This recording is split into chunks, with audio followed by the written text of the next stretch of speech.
नमस्कार, आप देख रहे हैं जवाब तो देना पड़ेगा और आपके साथ में विजेंद्र सोलंकी। खाद, बीज, एमएसपी, गिरदावरी, मुआवजा, किसान की जिंदगी इन्हीं 5 शब्दों के इर्द गिर्द गुजरती है। जब फसल बोनी होती है तो बीज की किल्लत, बीज मिल जाए तो डीएपी की किल्लत, फसल जमीन से बाहर आ जाए तो खाद नहीं, फसल आपदा का शिकार हो जाए तो मुआवजा गिरदावरी का रोना, और किसी तरह फसल मंडी पहुंच जाए तो एमएसपी का रोना। आज हम बात करें किसानों की कई जिलों में लगती लंबी लंबी लाइनों की। कहीं धक्का मुक्की हुई, कहीं हल्का बल प्रयोग, तो कहीं पुलिस की मौजूदगी में खाद का वितरण हुआ। प्रदेश में खाद की किल्लत बढ़ती जा रही है। केंद्र की तरफ से मांग के मुताबिक खाद नहीं दिया जा रहा। 9 लाख मीट्रिक टन की मांग की तुलना में सिर्फ 4.65 लाख मीट्रिक टन खाद दिया गया, यानी कि लगभग 50%।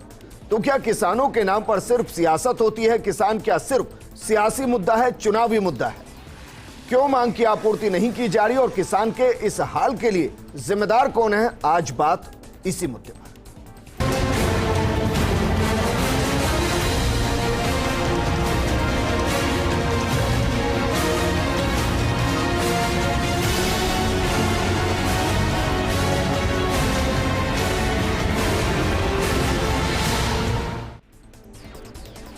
सबसे पहले तेजी से आपको यह बताते हैं कि किसानों को खाद कहां से मिलता है। मसलन किस किस कंपनी से कितना खाद मिलना था, क्या टारगेट था।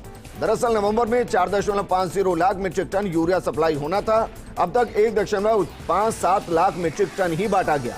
चंबल फर्टिलाइजर को 85,000 मीट्रिक टन खाद का टारगेट दिया गया था। 36,545 मीट्रिक टन ही सप्लाई की गई।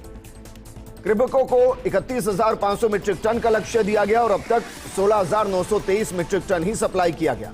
एनएफएल को 48,600 मीट्रिक टन का टारगेट दिया गया। अब तक 25,967 मीट्रिक टन ही बांटा गया। आरसीएफ को 43,880 मीट्रिक टन का लक्ष्य दिया गया और बांटा गया सिर्फ 16,176। इफ्को को जरा अंदाजा लगाइए। इफ्को सरकारी संयंत्र को 1,55,030 मीट्रिक टन का लक्ष्य दिया गया और अब तक दिया सिर्फ कितना? 37,992 मीट्रिक टन। श्रीराम फर्टिलाइजर को 19,000 मीट्रिक टन का टारगेट दिया गया और दिया गया सिर्फ 9,145 मीट्रिक टन, जो सप्लाई किया गया। जीएनएफसी को 7,000 मीट्रिक टन का लक्ष्य दिया गया और अब तक सिर्फ 2,647 मीट्रिक टन सप्लाई हुआ।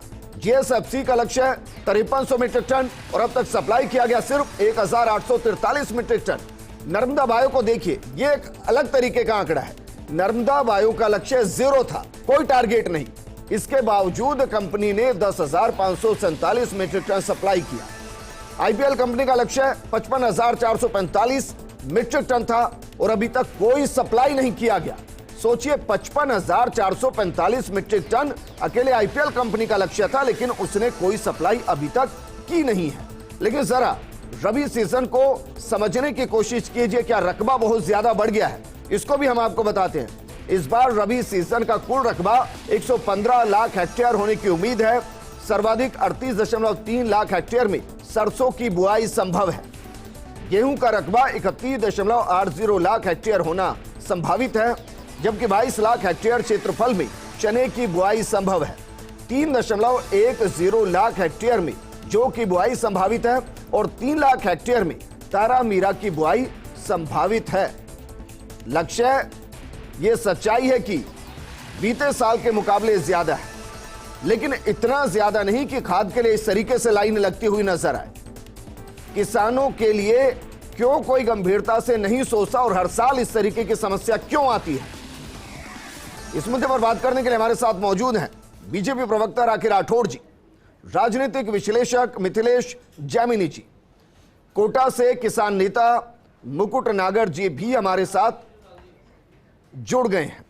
लेकिन राखी राठौड़ जी, शुरुआत आपके साथ में। किसानों को लेकर बड़ी बड़ी बातें की जाती हैं। अगर उनको वक्त पर खाद, बीज यही ना मिल पाए मैम, तो बाकी तो बात करना ही बेईमानी हो जाता है। जो मांग स्वीकृत है वो ही अगर नहीं मिल पाए तो बात करना ही बेईमानी हो जाता है।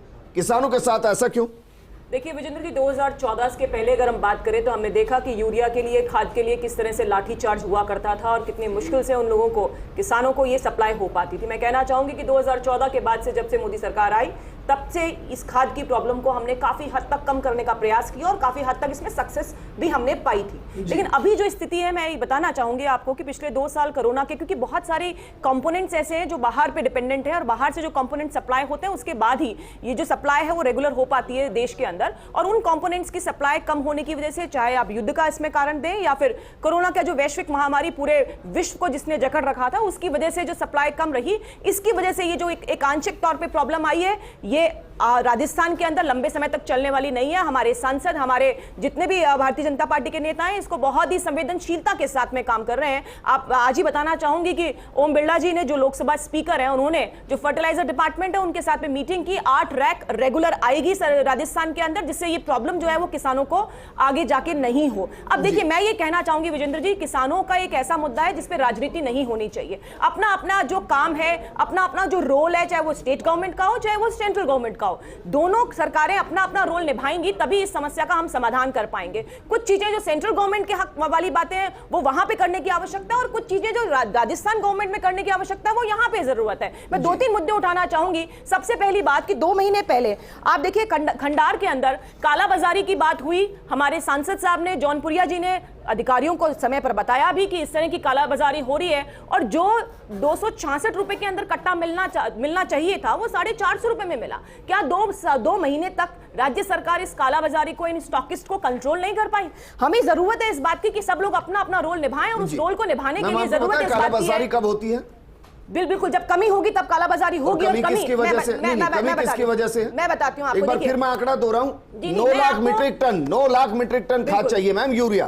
और इस वक्त राजस्थान को मिला सिर्फ 4.65 लाख मीट्रिक टन, और ये 50% होता है। बिल्कुल सही। जब 50% हिस्से के अंदर खाद पहुंचा ही नहीं, बाय हुक एंड क्रुक वो खरीदेंगे, फसल थोड़ी ना खराब करेंगे। राजेंद्र जी, कमी अगर है, 2-3 बातें मैं कभी कारण बताऊंगी क्यों कमी हो गई इस बार। लेकिन पहली बात, अगर कमी भी है तो क्या स्टेट गवर्नमेंट की जिम्मेदारी नहीं है कि वो स्टॉकिस्ट को, इन कालाबाजारियों को कंट्रोल करे? कमी कितनी भी हो, लेकिन किसानों की हितैषी अगर सरकार हो और सरकार का रोल, ध्यान पूरा जनता के हित में हो, जनता के कामों में हो, तो मुझे लगता है उसकी रोकथाम की जा सकती है। आपने मुझे कहा, आप ये कह रहे हैं ना पहली बार है, चलिए मैं आपको आंकड़ा देता हूं। 2021 अक्टूबर और नवंबर 2021 बीता ही साल था मैम, राजस्थान के अंदर 8 लाख मीट्रिक टन यूरिया की मांग को स्वीकृत किया गया था, और दिया कितना गया था? 5.52 लाख मीट्रिक टन। इससे ज्यादा नहीं दिया गया था। पहली बार नहीं हो रहा। सुनिए मैम, नवंबर 2020 कोटा के अंदर डिमांड थी 39,080 मीट्रिक टन यूरिया की, और दिया कितना गया? इसका नाम मात्र का। अब जरा सोचिए, 50% की किल्लत है। दिसंबर 2018 आपको याद होगा, बाकायदा लिखा गया था सेंट्रल गवर्नमेंट को, बाकायदा कृषि सचिव गए थे दिल्ली कि साहब यूरिया दे दीजिए।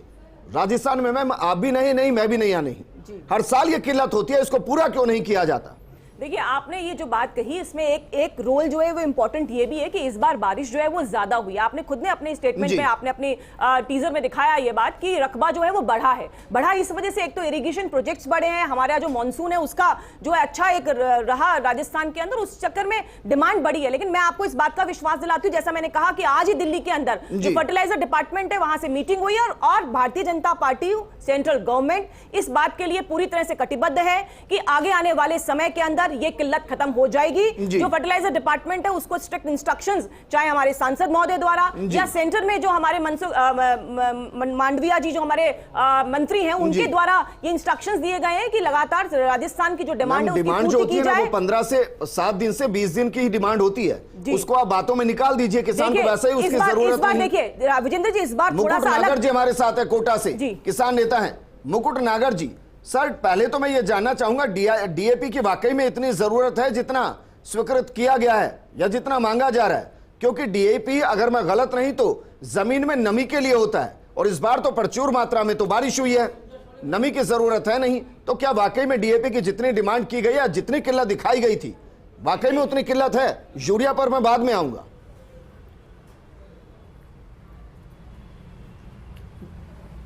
डीएपी की तो जितनी मांग थी उतनी मांग पूरी हो चुकी है जी। अभी जो बुआई है, पहले सरसों की बुआई थी, उस टाइम बुआई पूरी हो चुकी है, अभी गेहूं की बुआई चल रही है। लेकिन जो मांग है वो मांग है यूरिया की जी, और यूरिया की मांग अभी लगातार चल रही है, क्योंकि सरसों में अभी पानी चल रहा है और गेहूं की बुआई हो रही है, तो गेहूं में भी किसान जो नमी होती है तो उसमें यूरिया जो पहले डालता है बुआई के पहले, इसमें केंद्र सरकार की कोई गलती नहीं है। इसमें जो गलती है वो पूरी गलती है राज्य सरकार की, क्योंकि राज्य सरकार पूरी डिमांड देती है और डिमांड कब कौन कौन से महीने में कितनी कितनी लेनी रहती है उसके हिसाब से डिमांड क्या नाम से राज्य सरकार भेजती है केंद्र को। राज्य सरकार की पूरी गलती है। जी, मैं आपको एक आंकड़ा दे रहा हूं सर, हो सकता है कि आपने पढ़ा ना हो या हो सकता है बताना ना चाहते हो। डिमांड भेजी अक्टूबर में 4.5 लाख मीट्रिक टन की, ये राज्य सरकार ने भेजी, स्वीकृत मांग है। और फिर नवंबर में डिमांड भेजी राज्य सरकार ने 4.5 लाख मीट्रिक टन की, और ये भी स्वीकृत मांग है। सुनिए सर, और केंद्र ने भेजा कितना है? ये मंथली नहीं, डिमांड सरकार क्या पैदा करे यूरिया? इन्होंने जो डिमांड भेज रखी है मैं बताऊं आपको। जी बताइए। इन्होंने जो डिमांड भेज रखी है नवंबर, बताइए सर बताइए। इन्होंने जो डिमांड भेज रखी है ये नवंबर में नहीं भेज कर इन्होंने दिसंबर और जनवरी की भेज रखी है, जबकि किसान को अभी आवश्यकता पड़ रही है नवंबर की। इनको जो डिमांड भेजनी थी वो डिमांड इन्होंने नवंबर की नहीं भेज के और दिसंबर और जनवरी की डिमांड भेज रखी है।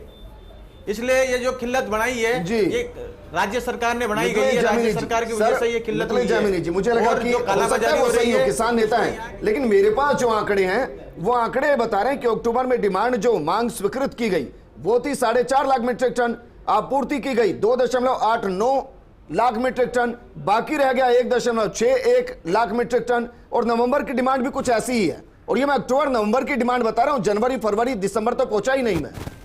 देखिए विजेंद्र जी, जो असली बात है वो ये है कि जो सप्लाई है और डिमांड है उसमें डिफरेंस है, ये सबको पता है। लेकिन जो मेजर चीज़ है वो ये है कि जो अक्टूबर माह में 1,65,000 मैट्रिक टन तो यूरिया कमाया है और 35,000 मैट्रिक टन डीएपी कमाया है। ऐसे ही नवंबर में अगर हम बात करें तो 4 लाख से ज़्यादा की डिमांड और 3,76,000 मैट्रिक टन यूरिया आना है। अब यूरिया में जो प्रॉब्लम है असल में इसमें स्टेट गवर्नमेंट के जो एग्रीकल्चर मिनिस्टर है उनके एक विजनरी जो काम है उसका असर आया है। उन्होंने जो फार्म पोंड बनाए लालचंद कटारिया के नेतृत्व में, उससे इस साल अच्छी बारिश होने से सब जगह वो लबालब भर गए और रकबा 112 लाख मैट्रिक हेक्टेयर से बढ़कर 115 लाख हेक्टेयर हो गया।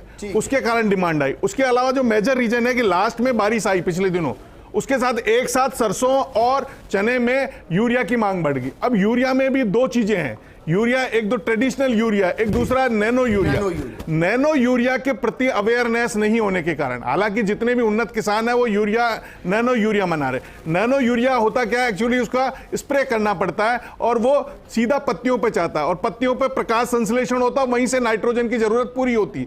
लेकिन अभी तक जिस तरीके से मोदी जी ने कोरोना में लोगों को जागरूक किया, वैसे अगर मोदी जी नैनो यूरिया के प्रति जागरूक कर दें तो एक लाइन तो ये खत्म हो जाए कि वो ट्रेडिशनल यूरिया से हटे। और ट्रेडिशनल यूरिया में क्या होता है कि जो ह्यूमस लेयर होती है, जो उपजाऊ होती है, जो सबसे अपर लेयर होती है मृदा की, वो खराब होती है, उसका खामियाजा उगता। अब इस पर जो राजनीति कर रहा है, चाहे बीजेपी वाले कर रहे हैं चाहे कांग्रेस वाले कर रहे हैं, वो गलत कर रहे हैं। बीजेपी के सांसद राज्यवर्धन सिंह राठौड़ जी ने एक वीडियो जारी किया है, उसमें कहा गया कि एक मंत्री के जन्मदिन पर यूरिया बांट दिया गया। ऐसा कभी होता नहीं है, ना हो सकता है।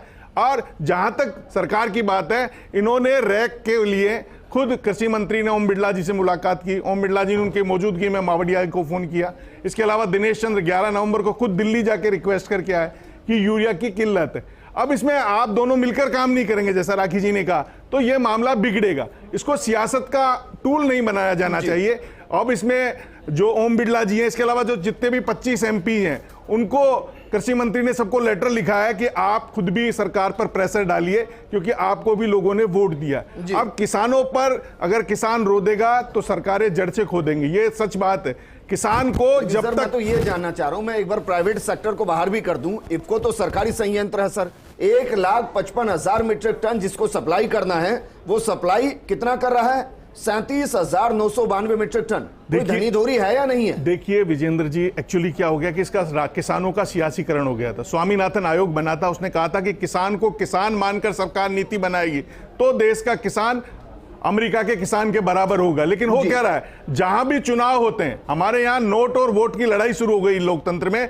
जहां भी चुनाव होता है वहां यूरिया डीएपी पर्याप्त भेज दिया जाता है, जहां चुनाव नहीं है वहां हालात खराब है। जैसे पेट्रोल डीजल का दाम जब चुनाव होते हैं तो रुक जाते हैं, फिर बढ़ जाते हैं। सेम पोजीशन किसानों के साथ ये है कि जहां किसान चुनाव है वहां डीएपी यूरिया पर्याप्त है, जहां चुनाव 1 साल बाद है वहां किल्लत हो, जिससे उनको एहसास हो कि तुमने गलत वोट दिया था, आप हमको वोट दो, डबल इंजन की सरकार बनाओ, तब आपका मुनाफा होगा। लेकिन उस किसान का क्या दोष है? उस बेचारे का, उसने तो आपको 25 के 25 सांसद भेजे हैं, उसका क्या दोष है? उसको क्यों दंडित कर रहे हैं? इस पर सोचने को तैयार नहीं है, उस पर सियासत कर रहे हैं। लेकिन मिथिलेश जैमिनी जी, सर मैं माफी के साथ ही आपको रोक रहा हूं, मुझे कोई साल ऐसा याद नहीं आता है जिसमें डीएपी की किल्लत नवंबर अक्टूबर के अंदर महसूस ना की गई हो। मुझे कभी याद नहीं आता है, और मैंने पीछे तक का आंकड़ा खंगाल लिया। देखिए विजेंद्र जी, हमारे देश में बायो फर्टिलाइजर भी एक चीज है, लेकिन बायो फर्टिलाइजर का भी हस्र जो श्रीलंका में हुआ, उसके बाद लोगों का जैविक खाद्य से विश्वास उठ गया है, थोड़ा कम विश्वास हो गया। लेकिन हमारे जो बुजुर्ग हैं उनको देख लीजिए, वो गाय के गोबर से खेती करते थे। लेकिन एक्चुअली क्या है कि वो बायो फर्टिलाइजर को क्वालिटी कैसे इंक्रीज हो, उस पर इनोवेशन रिसर्च की जरूरत है, और उस रिसर्च के साथ उनका कैसे उत्पादन बढ़े, इसको समझाने की जरूरत है। हमारे देश में सबसे बड़ा दुर्भाग्य क्या है कि जितनी भी एग्रीकल्चर यूनिवर्सिटीज हैं, उनके जो डेवलपमेंट रिसर्च है, उनको इंडस्ट्रियलाइजेशन से नहीं जोड़ा जा रहा है। उसलिए जो भी रिसर्च होती है, वो रिसर्च हो जाती है, उसको पीएचडी अवार्ड हो जाती है, पेटेंट नहीं होते हैं। तो जो सबसे बड़ा रीजन है, उसका खामियाजा भुगतने को मिल रहा है। मोहन डागर जी, सर एक कहावत है गांव बस्ती में कि बच्चा जब तक रोता नहीं ना, मां दूध नहीं पिलाती है। यहां लाखों किसान रो रहे हैं सर, इस मांग को वक्त से पहले उठाएं तो उनको फायदा हो। जब वो रोने शुरू हो जाते हैं, चिल्लाना शुरू हो जाता है, उन पर बल प्रयोग होना शुरू हो जाता है, पुलिस की मौजूदगी में खाद बंटना शुरू हो जाता है, तब फिर ये कहा जाता है कि चलिए आप कोई समाधान निकालिए। ये तो राज्य सरकार और सिस्टम की जिम्मेदारी होगी ना कि वक्त से पहले वहां जाकर डिमांड करे कि भाई ये समस्या आने वाली है, इसको पूरा कीजिए। राजस्थान में जो यूरिया डीएपी को लेकर हमेशा एक समस्या रहती है, इसका मुख्य कारण है कि फर्टिलाइज़र पर पूरा कंट्रोल केंद्र सरकार का होता है। 30% उत्पादन हमारे देश में होता है और इसके अलावा 70% इंपोर्ट करना होता है। इसमें केंद्र सरकार, मोदी सरकार पूर्ण रूप से विफल रही है। हमारी अक्टूबर नवंबर में डीएपी और यूरिया की डिमांड शुरू होती है सोइंग के टाइम में, बुआई के समय में, लेकिन सरकार ने इसकी तरफ बिल्कुल ध्यान नहीं दिया। समय पर कंपनियों को ऑर्डर नहीं दिया, समय पर कंपनियों को डिमांड्स नहीं दी, और नहीं ध्यान देने की वजह से ना तो कंपनियों ने ना तो शिप टाइम पे समय पर आ सका, ना इसकी समय पे आपूर्ति हो सकी। बड़ा कारण यह है कि केंद्र सरकार और मोदी सरकार की किसानों को लेकर, यूरिया और डीएपी को लेकर पूरी तरह से जो प्लानिंग है वो क्रैश हो चुकी। इसकी वजह से ना तो सरकार इसको यहाँ राज्यों में, खास तौर पर राजस्थान में, यूरिया और डीएपी की आपूर्ति समय पर नहीं कर पाई। जैसे कि हमारी लगभग 6 लाख टन की डिमांड है। राजस्थान के किसान की जिम्मेदारी किसकी है? राजस्थान के तौर पर किसकी है? हमारी सरकार ने डिमांड दे रखी है, कृषि विभाग ने डिमांड दे रखी है, लेकिन डिमांड की आपूर्ति कौन करेगा? केंद्र सरकार करेगा। डीएपी और यूरिया फर्टिलाइजर के ऊपर कंट्रोल सीधा सीधा भारत सरकार का है, और भारत सरकार जब सप्लाई देगी, हमारी डिमांड्स है, और डिमांड्स की पूर्ति कौन करेगा? हमने एलोकेशन दे दिया, एलोकेशन के साथ में डिमांड्स दे दी, अब इसकी पूर्ति, जैसे हमें चाहिए 4 रोटी चाहिए, अब मिली 1 रोटी रही है तो निश्चित रूप से हाय तौबा मचेगी। आज हमारा इसका जवाब कौन देगा सर? जब थाली परोस के आगे बैठ जाते हैं और उसमें 1 रोटी आती है, तब आप चिल्लाने लगते हैं कि 3 रोटियां और चाहिए। राजस्थान की पहले क्यों नहीं होता है? राजस्थान की जनता ने केंद्र सरकार पर कितना भरोसा किया है, 25 के 25 सांसद दिए हैं, 2-2 बार लगातार केंद्र में सरकारें बन गई, केंद्र की जिम्मेदारी बनती है। केंद्र सरकार ने किसानों के साथ में कितना बड़ा धोखा किया है। मोहन डागर जी, जिस तरीके से सर आप कह रहे हैं ना, जनता को समझा पाएंगे क्या? बिल्कुल जनता समझ रही है, जनता समझ रही है। जनता को डीएपी यूरिया चाहिए, नैनो यूरिया की तरफ ध्यान दिया जा रहा है। यूरिया के बैग के ऊपर 5 से 6 रुपए का मार्जिन मिलता है, और नैनो यूरिया की बोतल एक छोटी सी आती है, उसके ऊपर कंपनी को 50 रुपए मिलता है। नागर जी कोटा से जुड़े हुए किसान नेता हैं, वो कह रहे हैं कि केंद्र सरकार की तो कोई गलती नहीं है। केंद्र सरकार की गलती है, नैनो यूरिया देने की कोशिश कर रहे हैं। समझते हैं ना, इफको नैनो यूरिया देना चाह रहा है, नैनो यूरिया पर कंपनी को 50 रुपए का मार्जिन मिलता है। जरा एक बार फिर बताइए सर, केंद्र सरकार की जिम्मेदारी कैसे नहीं है? किसी ने कोई रिकमेंडेशन नहीं दी। एक साइंटिस्ट ने आकर, अगर कहीं आकर बोला हो अब तक कि नैनो यूरिया से ये बेनिफिट होने वाला है, तो आप मुझे बताइए। केंद्र सरकार 6 महीने पहले राज्य सरकार से डिमांड मांगती है, और राज्य सरकार को 6 महीने पहले से कोटा पहले से जगह उपलब्ध करा के, और सारा जो खाद है वो उनको स्टॉक करना चाहिए। 4 साल कांग्रेस सरकार को बने हो गए, 4 साल हो गए, 4 साल से लगातार यहाँ पर शॉर्टेज आती है, और यही कारण है